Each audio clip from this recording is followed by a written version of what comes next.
From Mathura और पिछले 29 साल से as a Ayurvedic doctor Himachal Pradesh में और जालंधर में, उसके बाद यहाँ मोहाली में सेवा कर रहा हूँ सर। आप देखिए, परमात्मा के आशीर्वाद से सबसे पहले मैं तहे दिल से शुक्रिया कर दूंगा ईश्वर का कि उसने मुझे मनुष्य का रूप दिया, फिर माँ बाप का जिन्होंने मुझे पढ़ा लिखा करके डॉक्टर बनाया, और उसके बाद परमपिता परमेश्वर के आशीर्वाद से मुझे एक व्यक्ति मिला जिसने मुझे माई लाइफ में लाया। विशाल कटोसर, उनके लिए जोरदार तालियां। ये धर्मशाला कांगड़ा से बिलोंग करते हैं। 29 साल की प्रैक्टिस के बाद मैं और मेरी वाइफ दोनों डॉक्टर हैं। परमात्मा का बहुत आशीर्वाद है, बहुत बढ़िया मकानों में रह रहे हैं, गाड़ियों में चल रहे हैं, सब कुछ एवरीथिंग इज देयर। लेकिन फिर भी उसके बावजूद भी इतनी इनसिक्योरिटी रहती है, बिकॉज हम दोनों प्राइवेट जॉब में हैं। मुझे गवर्नमेंट का नहीं पता क्या चलता होगा, गवर्नमेंट वाले जाने। लेकिन इतनी इनसिक्योरिटी रहती है कि परमात्मा ना करे अगर कल को हमारे साथ कुछ होता है तो क्या हमारे बच्चों का लाइफ स्टैंडर्ड आज की तारीख में जैसे उनको इतने लाड़ प्यार से पाल रहे हैं, क्या वो वहां से दोबारा से अपनी जिंदगी शुरू कर सकते हैं? और उसके बावजूद भी ईश्वर की कसम खा के कह रहा हूं सर, 25 तारीख के बाद हम लोगों को ये नहीं पता चलता कि दोनों मियां बीवी की तनख्वाह कहां चलेगी। इतनी महंगाई है जिसका कोई ठिकाना नहीं।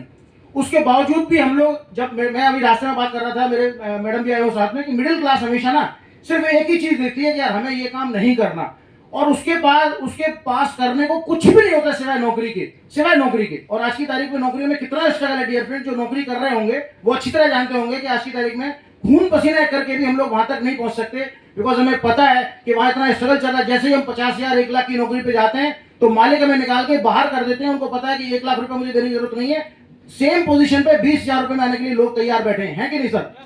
तो सोच के देखिए कि जब हमको लगता है ना कि मुझे लगता है मैं 29 साल का एक्सपीरियंस होल्डर हो गया, लेकिन जब मुझे 29 साल के एक्सपीरियंस के बाद जब मैं तनख्वाह मांगता हूं कि मुझे इतनी चाहिए, मेरा मालिक बोलता है डॉक्टर साहब जिस काम को आप कर रहे हो ना, उस काम को करने के लिए मेरे पास 25,000 रुपए में लड़के, देखो ये देखो एप्लीकेशन आई हुई है मेरी, बताओ क्या करना है। आपने ऐसी पोजीशन पे रहना है, इतने पे काम करना है तो करिए, अदरवाइज मेरे पास लंबी लाइन लगी पड़ी है। हम लोगों को वहां कंप्रोमाइज करना पड़ता है डियर फ्रेंड्स। हमें पता चलता है कि हमें बच्चों का जो स्टैंडर्ड है मेंटेन कर रहे हैं, उसी तनख्वाह पे काम करना पड़ेगा। अल्टीमेटली हम दोबारा लौट करके वहीं आ जाते हैं, कहते हैं चलो सर जो इंक्रीमेंट देना है दे दो, पर नौकरी से मत निकालो कम से कम। हर जगह कंप्रोमाइज करते हैं डियर फ्रेंड। लेकिन इस माई लाइफ में आने के बाद मुझे बेहद खुशी है। सबसे पहले मैं तालियां चाहूंगा आर्यन के लिए। मेरे बेटे का नाम भी आर्यन है और मुझे तो वैसे ही अपना बेटा नजर आता है। आप सोच के देखो कि आज जहां 55 साल का एक ये बुजुर्ग आपके सामने खड़ा हुआ है, वहां 19 साल का एक व्यक्ति भी खड़ा हुआ है। जोरदार तालियां उस बच्चे के लिए, और तहे दिल से शुक्रिया उसके फादर साहब के लिए, उनकी मदर के लिए, जिन्होंने इतना शानदार विजन रखा कि आज 19 साल की उम्र में वो प्लेटफॉर्म दे दिया जो आज मेरे पास है, और वही स्टेज जो उसके पास है वही स्टेज मेरे पास है। इस प्लेटफॉर्म की ताकत देखो डियर फ्रेंड।